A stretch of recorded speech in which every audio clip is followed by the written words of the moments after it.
परिचय। देखो दीपक, मेरे पास क्या है? मेरे पास एक टॉर्च है।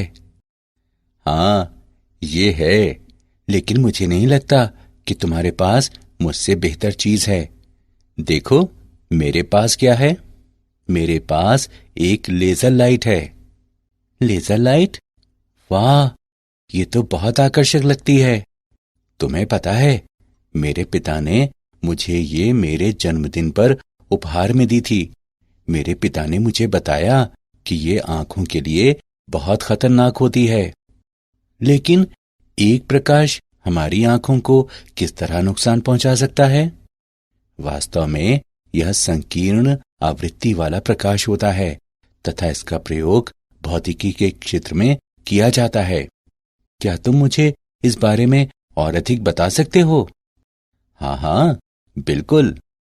बच्चों, इस पाठ में आप विकिरण तथा द्रव्य की द्वैत प्रकृति के बारे में सीखेंगे।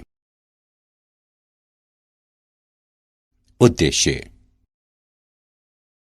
इस पाठ के अंत में आप निम्न करने में सक्षम हो जाएंगे: इलेक्ट्रॉन उत्सर्जन का वर्णन करना, प्रकाश वैद्युत प्रभाव का वर्णन करना, प्रकाश के तरंग सिद्धांत पर चर्चा करना, आइंस्टीन के प्रकाश वैद्युत समीकरण को स्पष्ट करना, फोटॉन की ऊर्जा ज्ञात करना, प्रकाश की कणीय प्रकृति का वर्णन करना, द्रव्य की तरंग प्रकृति का वर्णन करना, हेजनबर्ग के सिद्धांत का उल्लेख करना, डेविसन तथा जर्मर के प्रयोग का वर्णन करना।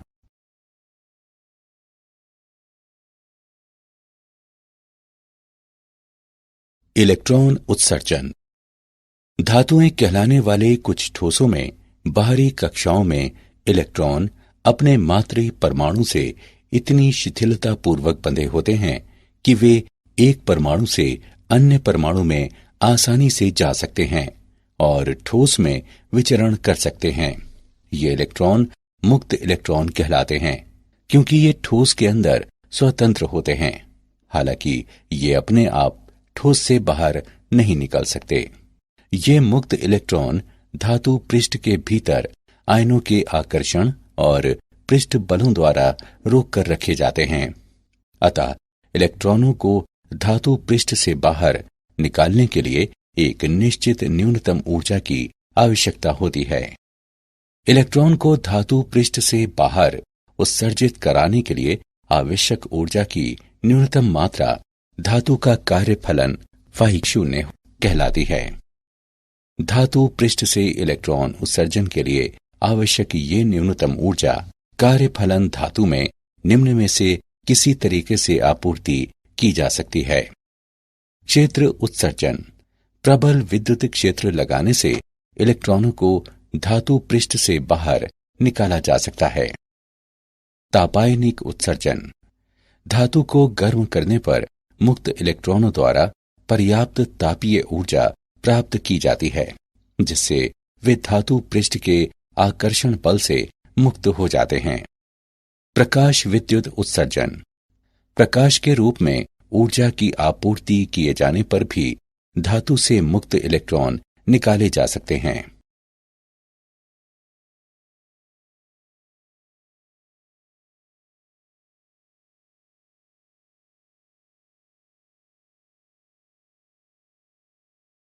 प्रकाश विद्युत प्रभाव।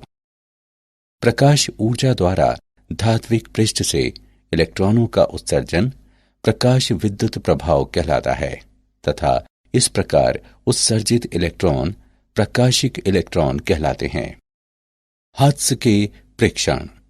स्फुलिंग विसर्जन विधि से विद्युत चुंबकीय तरंगों को उत्पन्न करने वाला एक प्रयोग करते समय हर्त्ज ने प्रेक्षण किया कि कैथोड को किसी आर्क लैंप से पराबैंगनी प्रकाश द्वारा प्रदीप्त करने पर धातु इलेक्ट्रोडों के पार उच्च वोल्टता स्फुलिंग अधिक हो जाता है।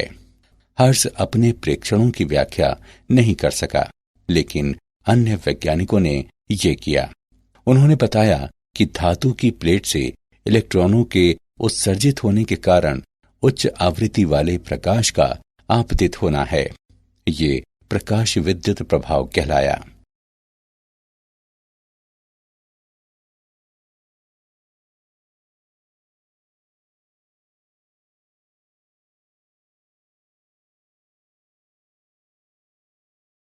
हालवॉक्स तथा लीनार्ड के प्रेक्षण।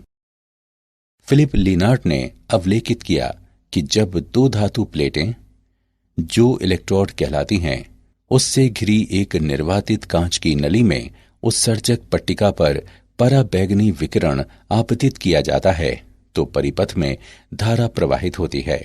इन प्रेक्षणों ने इंगित किया कि जब उत्सर्जक पट्टिका पर पराबैंगनी विकिरण आपतित होता है तो इससे इलेक्ट्रॉन बाहर निकलते हैं जो एनोड पट्टिका की ओर आकर्षित होते हैं।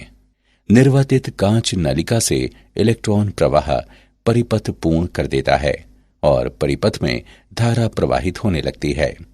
तब लीनार्ड और हॉलवॉक्स ने एक जिंक पट्टिका तथा एक विद्युत दर्शी लेकर इस बारे में आगे और प्रयोग किए। जिंक पट्टिका को एक विद्युत दर्शी से जोड़ा गया। उन्होंने ये प्रेक्षित किया, जब एक अनावेशित जिंक पट्टिका को पराबैंगनी प्रकाश से किरणित कराया जाता है तो जिंक पट्टिका में धनावेश उत्पन्न हो जाता है। जब एक धनावेशित जिंक पट्टिका को पराबैंगनी प्रकाश से किरणित कराया जाता है तो पट्टिका का धनावेश बढ़ जाता है। जब एक ऋणावेशित जिंक पट्टिका को पराबैंगनी प्रकाश से किरणित कराया जाता है तो जिंक पट्टिका का आवेश समाप्त हो जाता है। इन सभी प्रेक्षणों से पता चला कि जब पराबैंगनी प्रकाश जिंक पट्टिका पर आपतित होता है तो ऋणावेशित कण अर्थात इलेक्ट्रॉन उत्सर्जित होते हैं।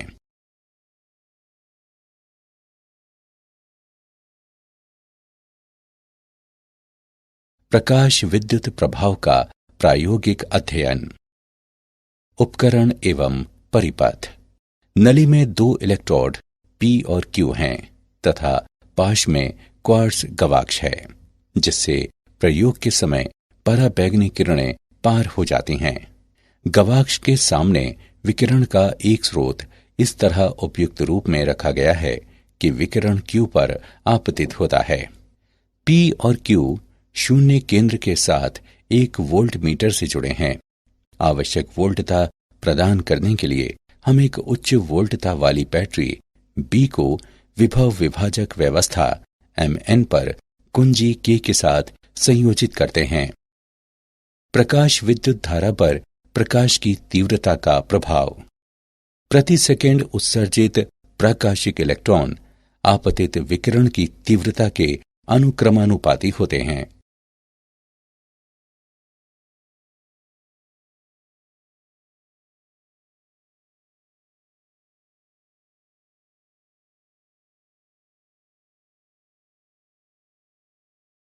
प्रकाश विद्युत धारा पर विभव का प्रभाव। वक्र A आपतित विकिरण की निम्न तीव्रता के लिए और वक्र B आपतित विकिरण की उच्च तीव्रता के लिए है। विभव में वृद्धि के साथ फोटो विद्युतीय धारा में भी बढ़ोतरी होती है। नियत विभव के लिए धारा महत्तम यानी उच्चिष्ट होती है। विभव में वृद्धि के बाद भी धारा में वृद्धि नहीं होती है और ये संतृप्त धारा कहलाता है। माना कि P विभव अब शून्य है। इस चरण में कुछ ऐसे इलेक्ट्रॉनों के कारण अल्प धारा प्रेक्षित की जाती है जो उत्सर्जन के पर्याप्त उच्च वेग के कारण P तक पहुंचते हैं। यद्यपि P पर कोई धनात्मक त्वरक वोल्टता नहीं होती। अब चल संपर्क L को N की ओर खिसकाते हुए P को ऋणात्मक करते हैं। धारा तेजी से गिरती है और -V शून्य विभव के नियतमान पर धारा शून्य हो जाती है तथा प्रकाश विद्युत उत्सर्जन पूर्णतया रुक जाता है। ये वोल्टता V शून्य निरोधी विभव कहलाती है। प्रकाश विद्युत धारा शून्य होती है जब निरोधी विभव अधिकांश ऊर्जित प्रकाशिक इलेक्ट्रॉनों को अधिकतम गतिज ऊर्जा K अधिकतम के साथ प्रतिकर्षित करने के लिए इस प्रकार पर्याप्त होता है कि अधिकतम बराबर ईवी शून्य।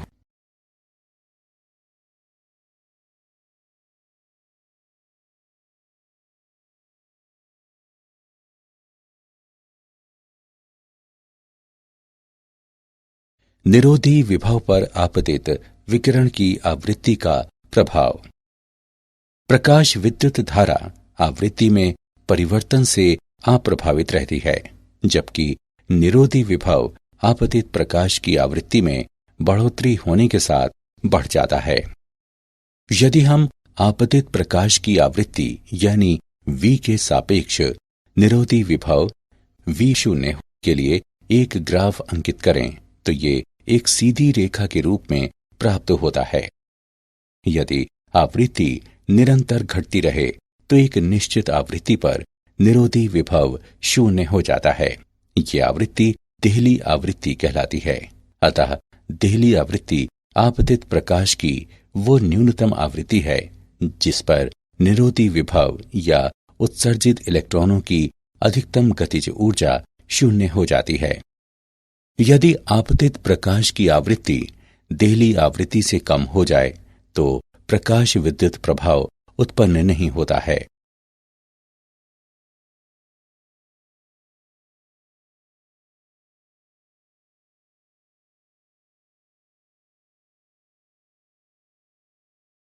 प्रकाश विद्युत प्रभाव तथा प्रकाश का तरंग सिद्धांत। तरंग सिद्धांत के अनुसार प्रकाशिक इलेक्ट्रॉनों की गतिज ऊर्जा आपतित प्रकाश की तीव्रता पर ही निर्भर होनी चाहिए, लेकिन प्रायोगिक प्रेक्षणों के अनुसार प्रकाशिक इलेक्ट्रॉनों की गतिज ऊर्जा आपतित प्रकाश की तीव्रता पर निर्भर नहीं होती। तरंग सिद्धांत के अनुसार किसी भी आवृत्ति का प्रकाश की पर्याप्त तीव्रता होने पर धात्विक पृष्ठ से इलेक्ट्रॉन उत्सर्जित कर सकता है, लेकिन प्रायोगिक प्रेक्षणों के अनुसार देहली आवृत्ति से कम आवृत्ति का प्रकाश इलेक्ट्रॉनों को उत्सर्जित नहीं करा सकता, आपतित प्रकाश की आवृत्ति चाहे जो भी हो। तरंग सिद्धांत के अनुसार प्रकाश तरंगों द्वारा स्थानांतरित ऊर्जा किसी विशेष इलेक्ट्रॉन में नहीं जाती, बल्कि ये एक समान वितरित होती है, जिससे इलेक्ट्रॉनों के उत्सर्जन में कुछ समय लगता है।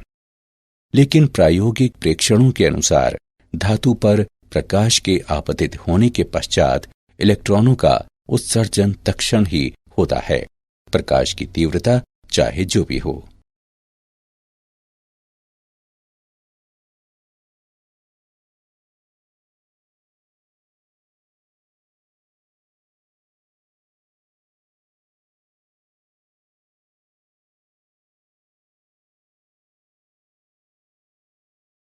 आइंस्टीन का प्रकाश विद्युत समीकरण विकिरण का ऊर्जा क्वांटम।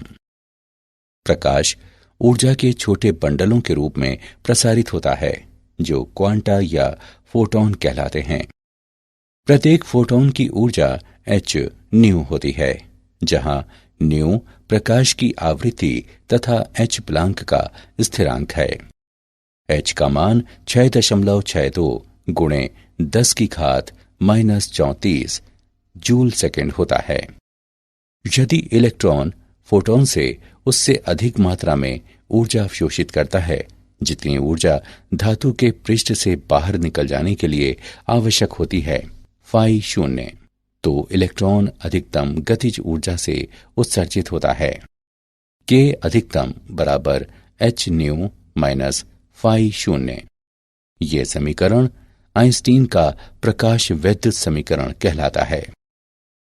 महत्वपूर्ण बिंदु: धातु के पृष्ठ से इलेक्ट्रॉन के उत्सर्जन के लिए h न्यू फाई शून्य से अधिक है। यह दर्शाता है कि कार्यफलन फाई शून्य जितना अधिक होगा, इलेक्ट्रॉन उत्सर्जित करने के लिए आवश्यक देहली आवृत्ति भी उतनी ही अधिक होगी। उपलब्ध फोटॉनों की संख्या जितनी अधिक होगी, उतनी अधिक संख्या में इलेक्ट्रॉन फोटॉनों से ऊर्जा अवशोषित करेंगे और इस तरह से धातु के पृष्ठ से उत्सर्जित होने वाले इलेक्ट्रॉनों की संख्या भी उतनी ही अधिक होगी। हम जानते हैं कि के अधिकतम बराबर ईवी शून्य और के अधिकतम बराबर एच न्यू माइनस फाई शून्य।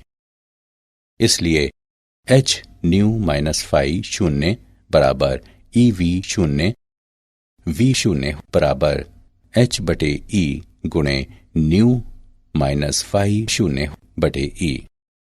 यदि हम न्यू को एक्स अक्ष पर तथा के अधिकतम को वाई अक्ष पर लेते हुए न्यू और वी शून्य के बीच एक ग्राफ अंकित करें तो ग्राफ एक सीधी रेखा के रूप में होगा, क्योंकि समीकरण y बराबर एम एक्स प्लस सी के रूप में है।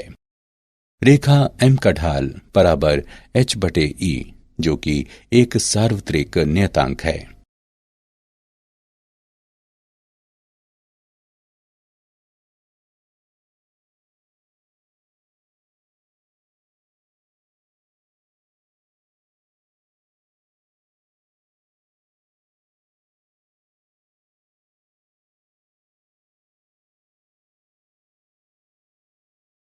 उदाहरण, यदि 4950 एंगस्ट्रॉम तरंग दैर्ध्य का प्रकाश फोटॉनों के संतत प्रवाह के रूप में देखा जाए तो ईवी में प्रत्येक फोटॉन की ऊर्जा कितनी होगी?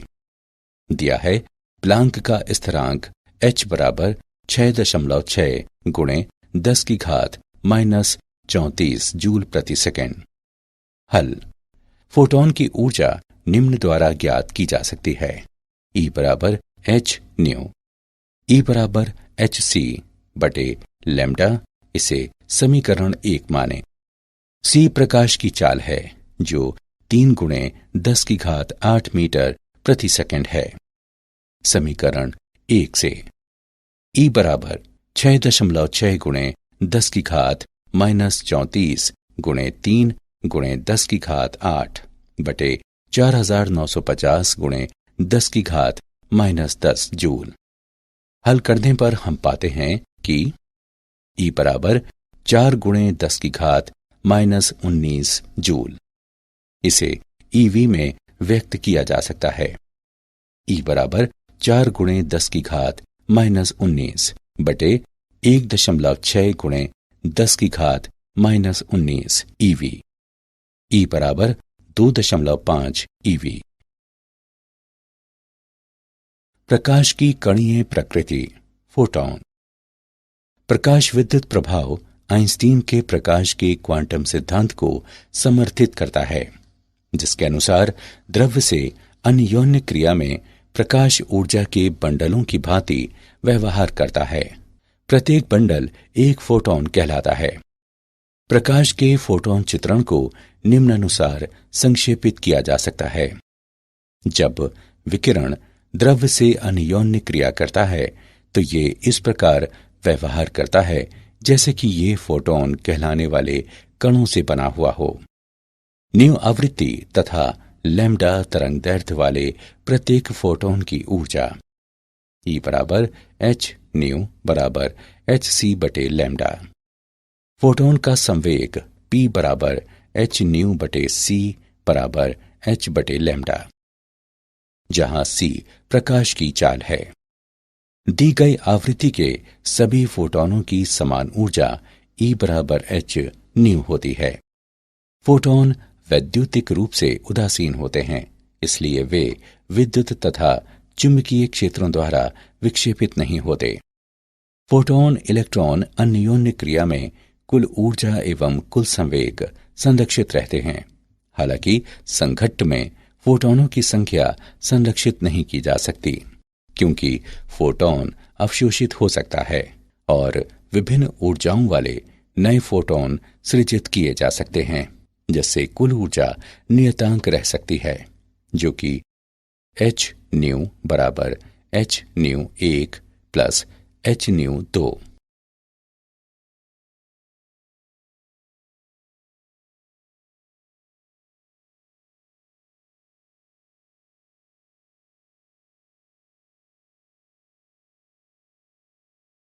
द्रव्य की तरंग प्रकृति।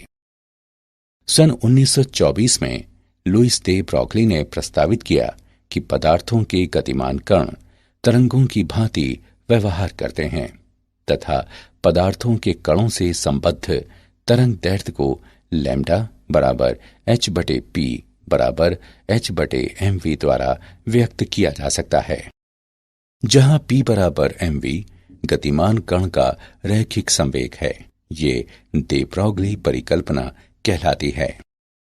फोटॉन का संवेग है p बराबर h/लैम्डा। ये देता है तरंग दैर्ध्य लैम्डा बराबर h/p।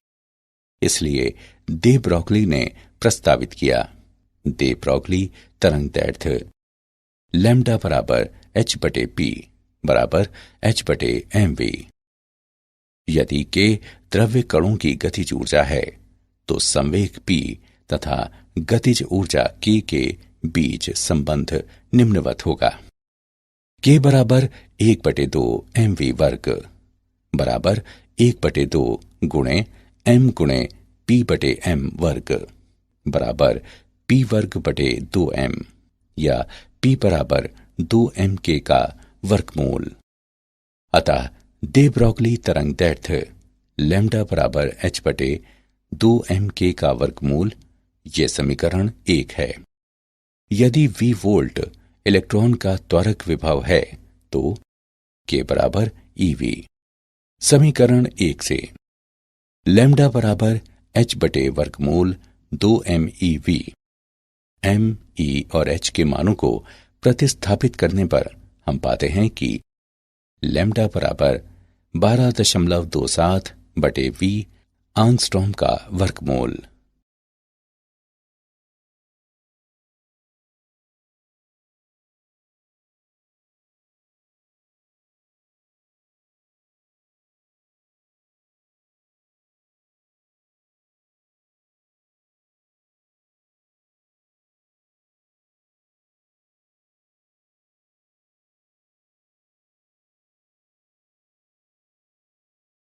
उदाहरण 5 किलोवाट विभव से त्वरित इलेक्ट्रॉनों से संबद्ध दे ब्रॉगली तरंग दैर्ध्य की गणना करें। हल दिया है V बराबर 5 किलोवोल्ट बराबर 5000 वोल्ट। नीचे दिए गए सूत्र से हम दे ब्रॉगली तरंग दैर्ध्य ज्ञात कर सकते हैं। लैम्डा बराबर 12.27/v आंगस्ट्रॉम का वर्गमूल। लैम्डा बराबर 12.27/5000 आंगस्ट्रॉम का वर्गमूल बराबर 0.173 आंगस्ट्रॉम।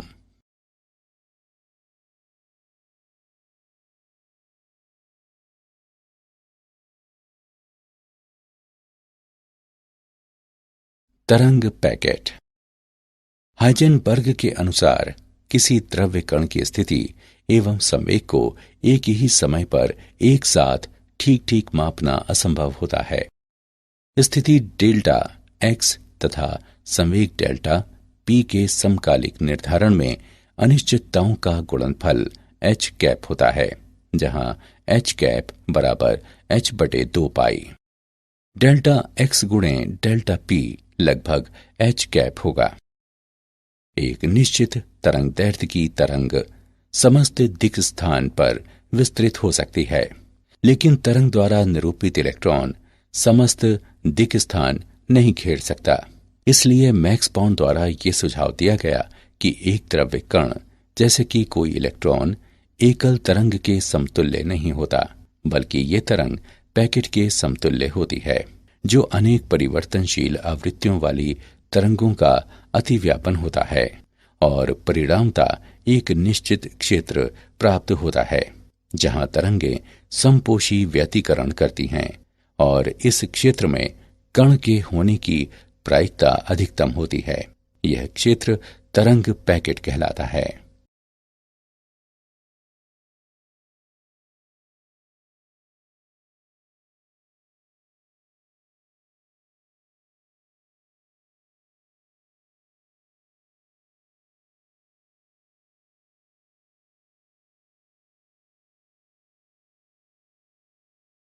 डेविसन तथा जर्मर प्रयोग।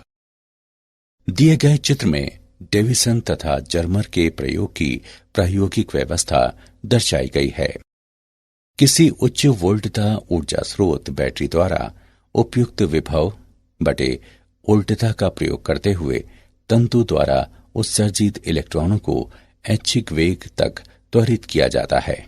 इन्हें एक बेलन, जिसमें अक्ष के समांतर महीन छिद्र होते हैं, उससे पारित करके एक पतले किरण पुंज के रूप में समांतरित कर लिया जाता है।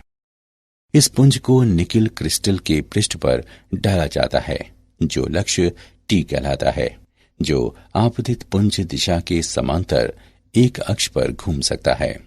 क्रिस्टल के परमाणुओं द्वारा इलेक्ट्रॉन सभी दिशाओं में प्रकीर्णित होते हैं। किसी दिशा विशेष में प्रकीर्णित इलेक्ट्रॉन पुंज की तीव्रता को फैराडे सिलेंडर से मापा जाता है, जो संग्राहक सी कहलाता है।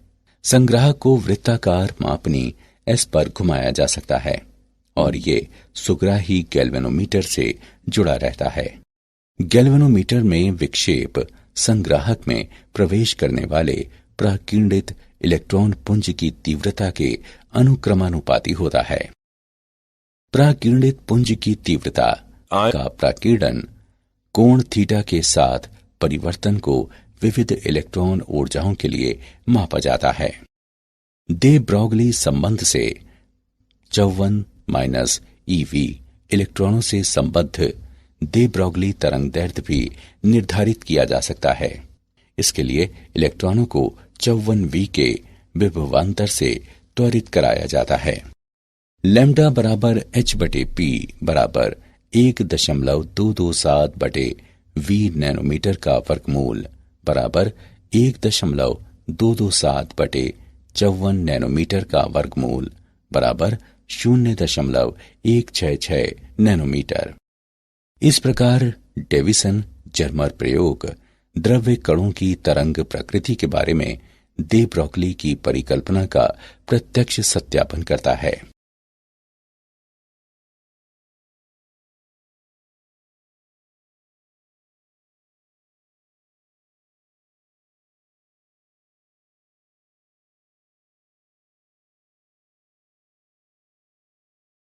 क्या आप जानते हैं 1905 में अल्बर्ट आइंस्टीन नामक जर्मन मूल के भौतिक विज्ञानी ने प्रकाश वैद्युत प्रभाव का विवेचन किया।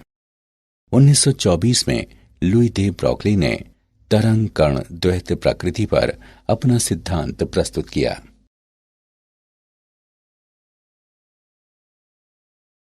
सारांश। आइए हमने जो कुछ सीखा है उसे संक्षेप में दोहराएं। इलेक्ट्रॉन को धातु पृष्ठ से बाहर उत्सर्जित कराने के लिए आवश्यक ऊर्जा की न्यूनतम मात्रा धातु का कार्यफलन फाई 0 कहलाती है। ऊर्जा की आपूर्ति निम्न 3 प्रकार से की जा सकती है: क्षेत्र उत्सर्जन, तापायनिक उत्सर्जन और प्रकाश विद्युत उत्सर्जन। प्रकाश ऊर्जा द्वारा धात्विक पृष्ठ से इलेक्ट्रॉनों का उत्सर्जन प्रकाश विद्युत प्रभाव कहलाता है तथा इस प्रकार उत्सर्जित इलेक्ट्रॉन प्रकाशिक इलेक्ट्रॉन कहलाते हैं। प्रकाश विद्युत प्रभाव निम्न पर निर्भर होता है: आपतित प्रकाश की तीव्रता, प्रयुक्त विभव और आपतित प्रकाश की आवृत्ति।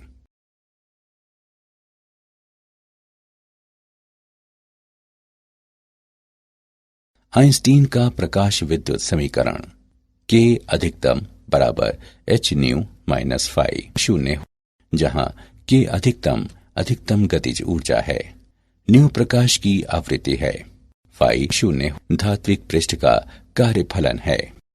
आइंस्टीन के प्रकाश का क्वांटम सिद्धांत के अनुसार प्रकाश ऊर्जा के छोटे बंडलों के रूप में द्रव्यों से अन्योन्य क्रिया करता है और ये बंडल फोटॉन कहलाते हैं। न्यू आवृत्ति तथा लैम्डा तरंगदैर्ध्य के प्रत्येक फोटोन की ऊर्जा E बराबर h न्यू। दे ब्रॉगली तरंगदैर्ध्य लैम्डा बराबर h बटे 2m_k का वर्गमूल, जहां k द्रव्य कणों की गतिज ऊर्जा है।